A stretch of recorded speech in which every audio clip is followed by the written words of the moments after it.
오늘 골로새서 마지막 장입니다. 골로새 지역이 어느 지역이 있는지 혹시 기억나시나요?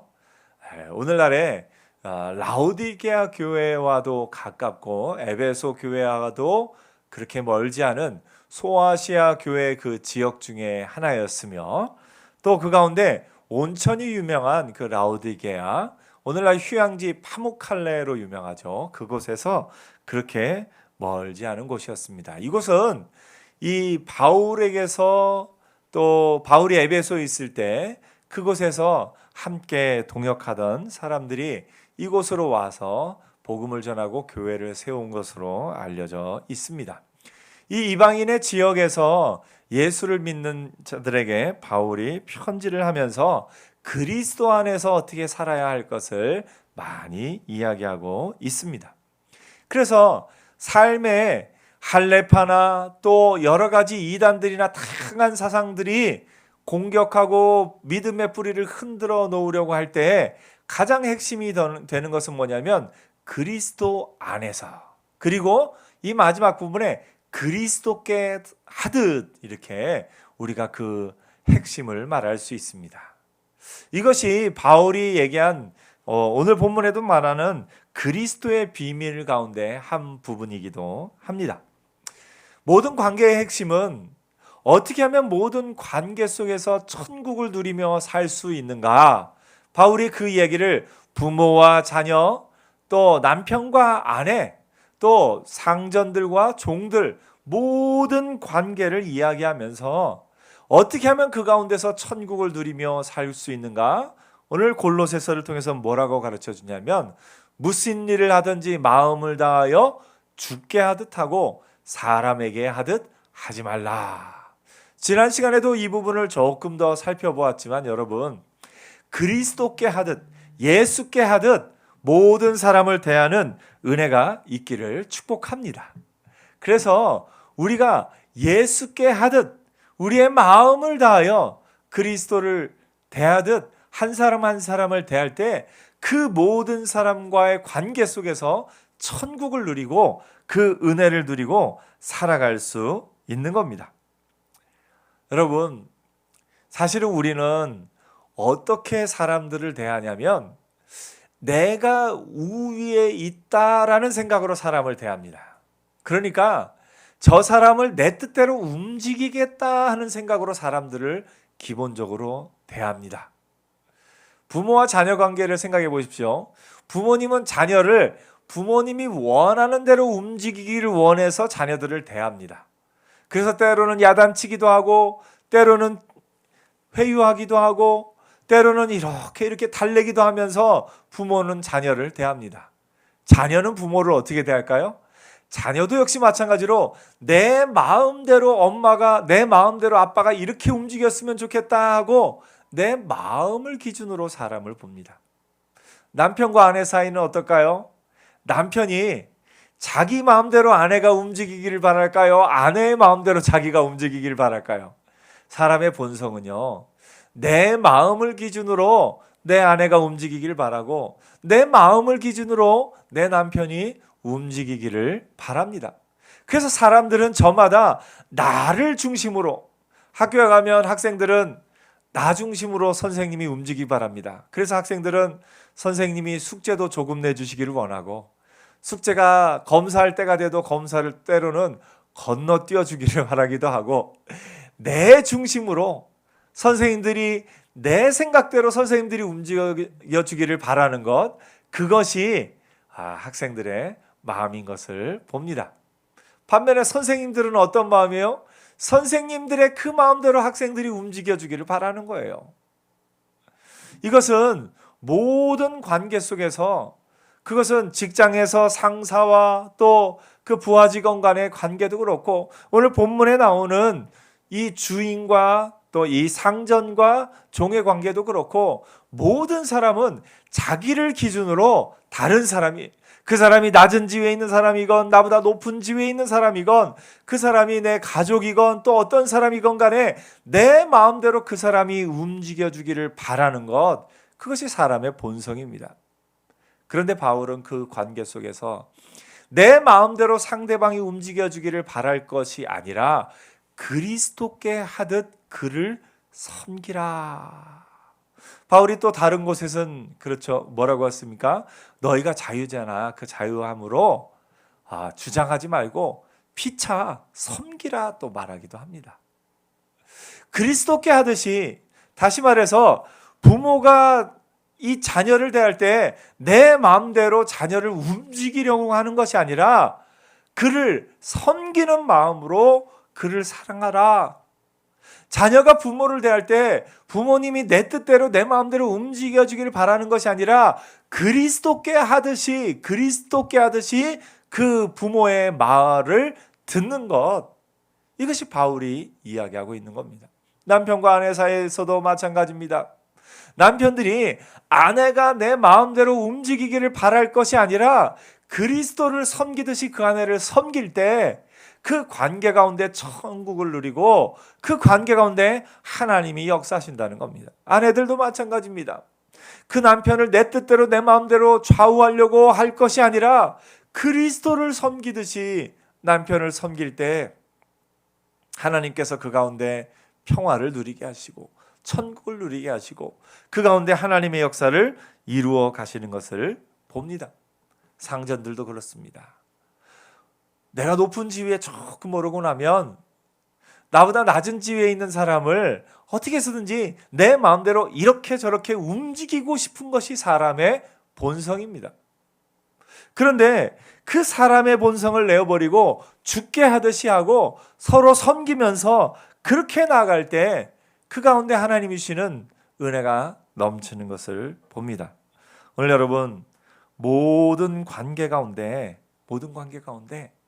죽게 하듯이 할 수 있는 은혜가 있기를 축복합니다.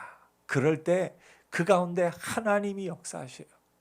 그렇게 될 때 내가 섬긴다고 섬겼는데 오히려 내가 높임을 받고, 내가 낮아진 자세로 섬겼는데 하나님이 나를 높이시는 것을 경험하게 됩니다.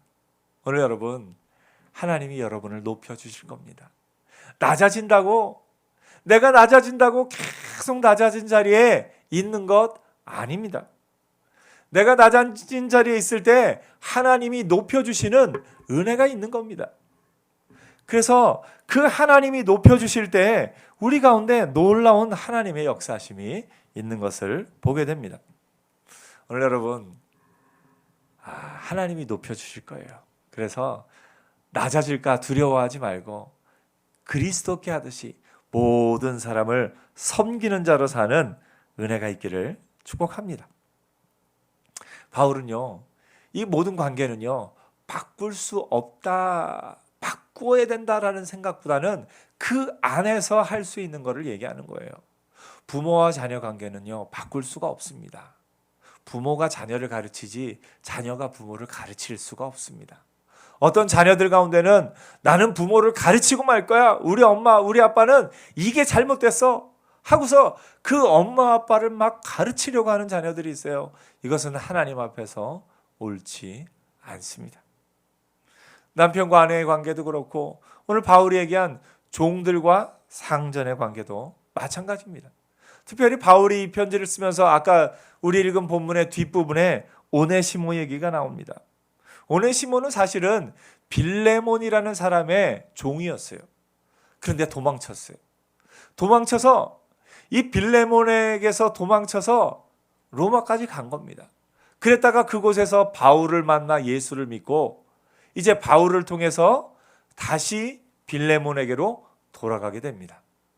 그럴 때 바울이 빌레몬에게 야 이제 오네시모를 자유자로 만들어줘라 그렇게 부탁하지 않습니다. 빌레몬은 여전히 주인이고 오네시모는 여전히 종인데 그 가운데로 들어가도록 권면하고 있습니다. 그러면서 빌레몬서 1장 12절에 이렇게 얘기합니다. 내게 그를 돌려보내노니 그는 내 신복이라. 그를 내게 머물러 있게 하여 내 복음을 위하여 갇힌 중에서 내 대신 나를 섬기게 하고자 하나 다만 내 승낙이 없이는 내가 아무것도 하기를 원하지 아니하노니 이는 너의 선한 일이 억지같이 되지 아니하고 자의로 되게 하려 함이라.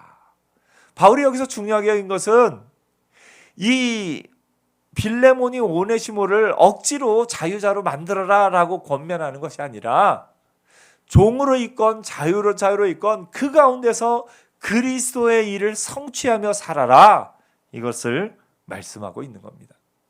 오늘 이 세상 가운데 교회는요, 세상을 그리스도께 하듯 섬겨야 됩니다. 교회가 세상을 향해서 내 권리를 주장하고 교회의 마음대로 세상이 움직여지기를 바라고 교회가 생각한 대로 이 세상의 모든 것이 되기를 바란다, 그것은 이 바울이 골로새서에서 권면하고 있는 것과는 다릅니다. 교회는 이 세상을 그리스도께 하듯이 세상을 섬기고 낮아진 자리에서 섬겨야 할 겁니다. 그러면 하나님이 높여주실 날이 있습니다. 교회는 사랑하고 섬기고 구제하는 것, 우리 교회도 참 하나님이 은혜를 주셔서 지난 추수감사 절기구제 때도 이 강동구 지역에 또 한부모 가정, 이제 구청 주민센터에서 보내온 자료들을 조금 봤습니다. 그러니까 동주민센터에서 우리가 한부모 가정을 도우니까 그 한부모 가정이 어떤 상황인지를 이렇게 저에게 조금은 알려주었습니다. 이런 분들을 도왔습니다 하고 알려주었습니다. 물론 익명으로 이렇게 되어 있는데요, 그 상황들을 보면 참 안타까운 사연들이 많이 있습니다. 어떻게 보면 모든 상황에서 절망 가운데 있을 수 있는, 참 어떻게 해결해 나갈 방법이 없는 그런 상황들이 꽤 있는 것을 보았습니다. 그 가운데 교회가 전한 사랑으로 그들에게 소망이 솟아나고, 우리를 기억하고 있는 사람이 있구나, 그것을 알고 또 우리가 기도하면서 그 물품들을 전달할 때 그 물품들을 통해서 또 하나님이 역사하실 것을 믿습니다. 교회가 할 일은 낮아진 자리에서 가난하고 어렵고 힘들고 또 괴로움 당하는 사람들을 돕고 힘을 주는 것, 이것이 교회가 할 일입니다. 교회가 할 일이 교회의 뜻대로 교회의 마음대로 이 세상을 좌우하는 것, 그것 아닙니다.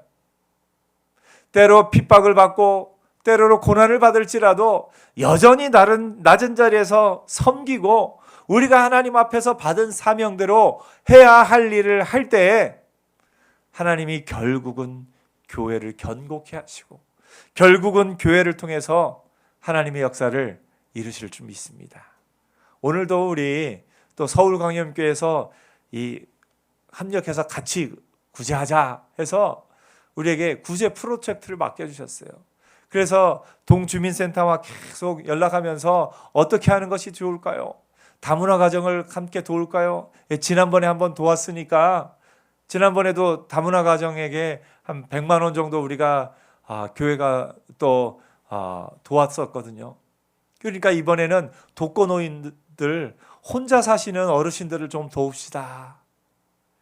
왜냐하면 이 겨울이 추워지고 하거든요. 그래서 그러면 좋습니다. 이불을 하는 게 어떨까요? 그래서 이불을 하기로 이렇게 하는데 이불이 다른 곳에서 또 들어온 부분도 있고 해서 저희는 그러면 좀 안전한, 그리고 이 검증받은 전기장판을 좀 하겠습니다. 그쪽에서 또 그렇게 해달라고 요청이 와서 저희도 그렇게 하겠습니다. 이렇게 했습니다. 그래서 오늘 36분에게 전달할 수 있는 그 이불 전기장판을 가지고 가서 오늘 주민센터에 우리 전도사님하고 찬조하고 같이 가서 전달을 해드렸습니다. 저 주민센터에서 우리 동장님도 나와서 또 인사하고 받아주시고 또 그 사회복지과 직원도 아주 기뻐하면서 받아주면서 이 어려운 이웃을 이렇게 돕는 일이 아주 좋다고 그렇게 함께 대화와 은혜를 나눴습니다. 그곳에 가서 원래는 직접 가서 전달해 드리는 것이 제일 좋지만 요즘 또 시대인지라서 직접 전해드릴 수 없는 것이 안타깝기는 하지만 주민센터를 통해서 그 사랑을 전할 수 있다는 것이 참 감사합니다. 우리 교회가 비록 작고 연약한 교회지만 그러나 이 구제하는 일에서 있어서만큼은 다른 모든 것보다 더욱 능력 있게 힘 있게 할 수 있는 은혜가 있을 줄 믿습니다. 제가 깜짝 놀란 것이요. 다문화 가정 지원센터 가서 그 지원센터 지난 한 해 2019년 한 해 이렇게 다문화 가정 지원센터를 도왔던 리스트를 쭉 봤어요. 그래 봤더니요. 저희가 도왔던 게 그 지난해 다문화 가정을 도왔던 그 모든 단체들 가운데 손꼽히는 그 정도를 저희가 도왔더라고요. 우리가 하는 일이 결코 작은 일이 아니구나.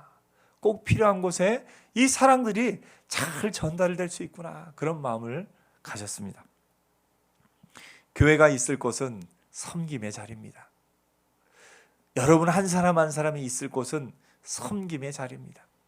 여러분이 그리스도께 하듯이 섬길 때 하나님이 기억하시고 하나님이 갚아주시고 하나님이 여러분을 높여주실 겁니다.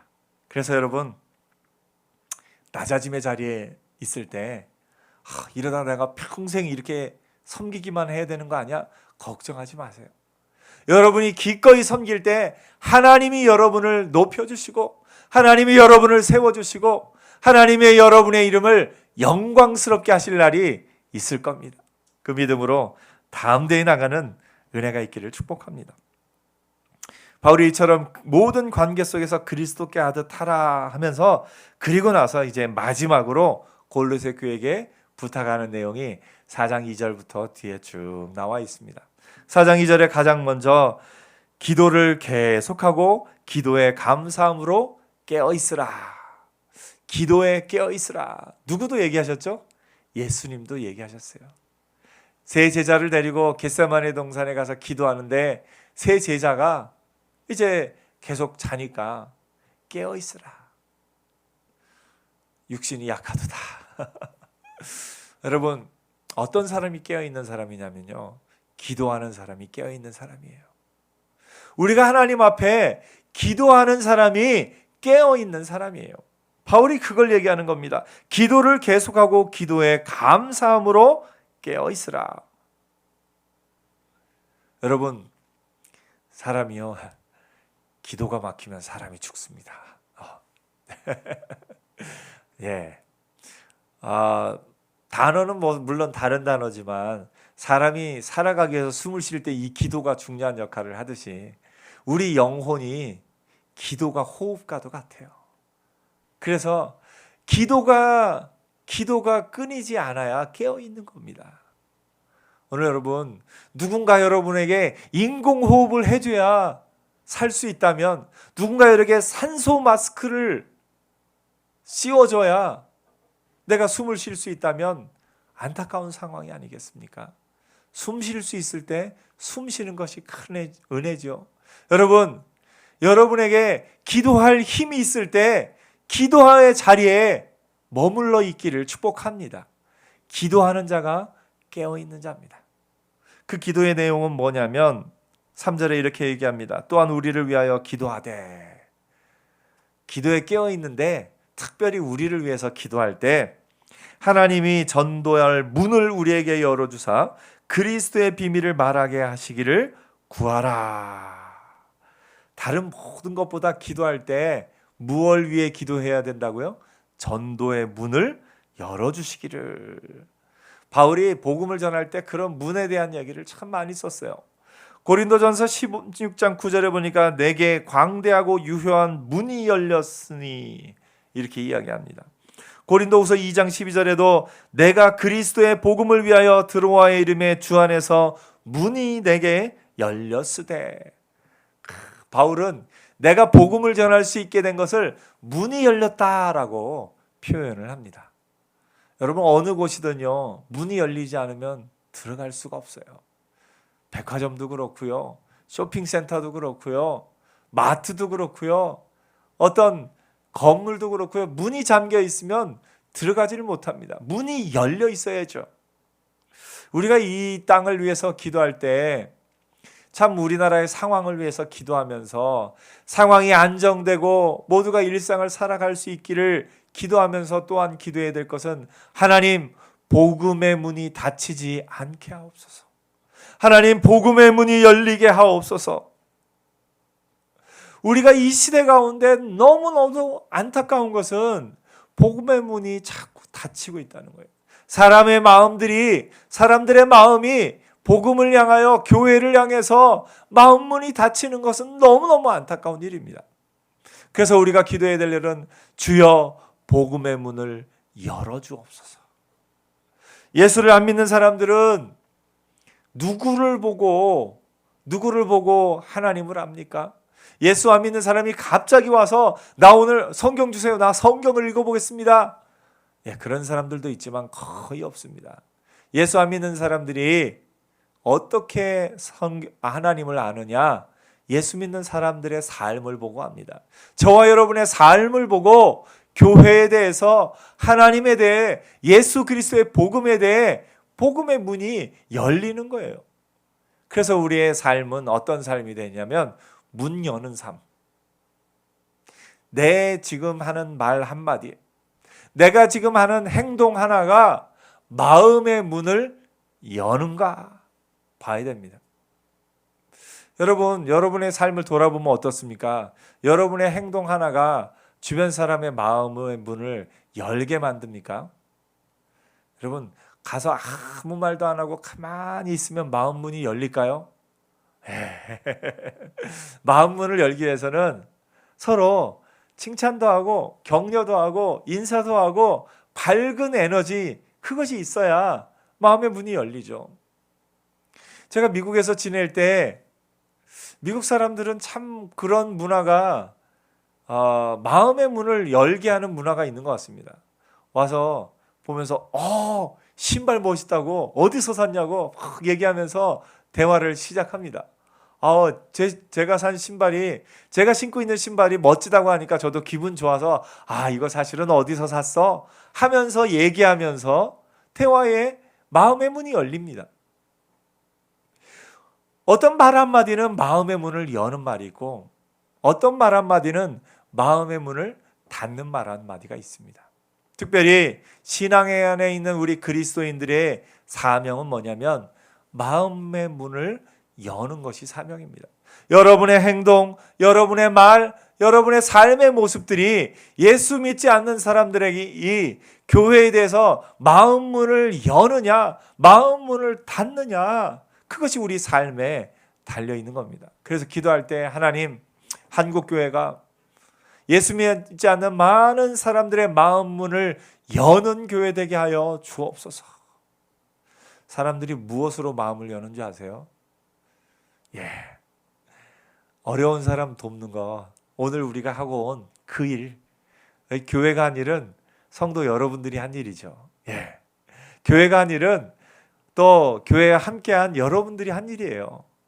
여러분 한 사람이 교회를 통해서 한 그 일들을 통해서 공무원들의 마음이 열리고 사회복지사분들의 마음이 열리고 또 그것을 받는 독거노인 분들하고 또 한부모 가정하고 또 다문화 가정하고 그분들의 마음이 열리는 거예요. 우리가 마음 문을 여는 삶을 살아야 됩니다. 교회가 무엇에 힘써야 되느냐? 문 닫아놓고 우리끼리 재밌다 이거 아니에요. 문을 열고 교회의 문을 열고 나가서 사람들의 마음 문을 여는 것, 그것이 교회의 사명인 것을 보게 됩니다. 여러분의 사명 뭐라고요? 마음 문 여는 사명. 여러분, 그래서 기도할 때 하나님 마음 문 열어주옵소서. 기도가 또 이때는 열쇠와도 같으네요. 기도하면 기도의 열쇠가 그 사람 마음 문을 열어줍니다. 여러분의 삶이 주님, 제가 저 사람의 마음 문을 교회에 대해 열게 하고 싶습니다. 주님, 나를 사용하여 주옵소서. 주님, 우리 교회가 이 지역 가운데 사람들의 마음에 교회에 대해서 마음 문이 열리는 그런 교회 되고 싶습니다. 마음 문을 여는 교회 되게 하옵소서. 마음 문 여는 교회. 그거 좋은데요? 마음 문 여는 그리스도인. 여러분, 그리스도인은요, 본래 성격이 내향적일지라도 믿음으로 조금 외향 훈련도 해야 돼요.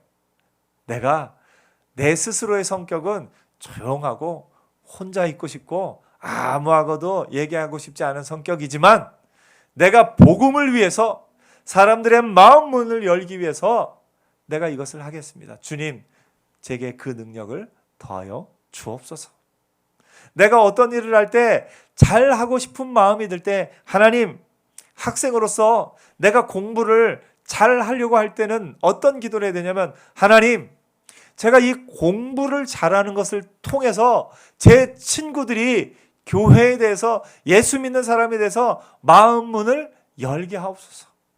어떤 일을 열심히 하는 이유가, 하나님, 제가 이 일을 열심히 최선을 다해서 하오니 주여, 이 일하는 것을 통해서 사람들의 마음 문이 열리게 하옵소서.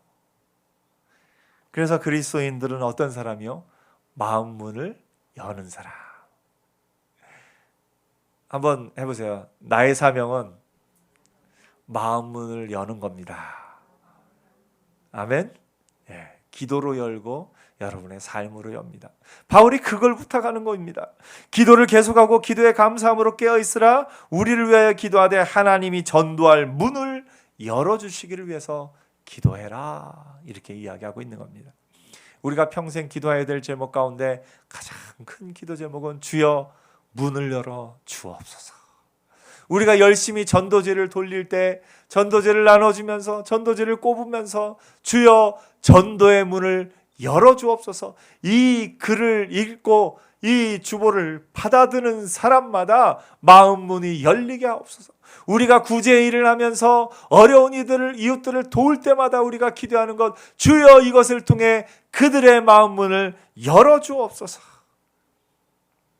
문을 여는 한국교회 되기를 소원합니다. 바울이 자신이 때로는 고난당하는 것마저도 문을 연다 이렇게 표현합니다. 빌립보서 1장 12절에 보니까 형제들아 내가 당한 일이 도리어 복음 전파의 진전이 된 줄을 너희가 알기를 원하노라. 바울은 그가 감옥에 갇힌 것이 오히려 복음을 전하는데 그 문을 여는데 큰 힘이 되었음을 얘기합니다. 여러분, 고난이라고 해서요, 고난이 문을 닫는 일 아닙니다. 오히려 고난 가운데 믿음으로 서 있는 것은 더 마음 문을 열기에 좋습니다. 여러분이 고난 가운데 있습니까? 그것이 마음 문을 여는 도구로 사용되게 하옵소서. 기도하면 됩니다. 여러분이 혹 실패했습니까? 주여 이 실패 가운데 제가 이 실패를 딛고 일어서게 하옵시고 주변의 모든 사람들이 이 일로 말미암아 마음 문을 열게 하옵소서. 꼭 성공한 사람만이 마음 문을 여는 거 아닙니다. 오히려 성공한 사람이 못 여는 그 마음 문을 그 실패를 경험해 본 사람이 손을 꽉 잡아주면서 나도 그럴 때가 있었어 하면 그 한마디에 마음 문이 열리는 겁니다. 그래서 여러분, 그리스도인의 사명은 마음 문 여는 자로 사는 것.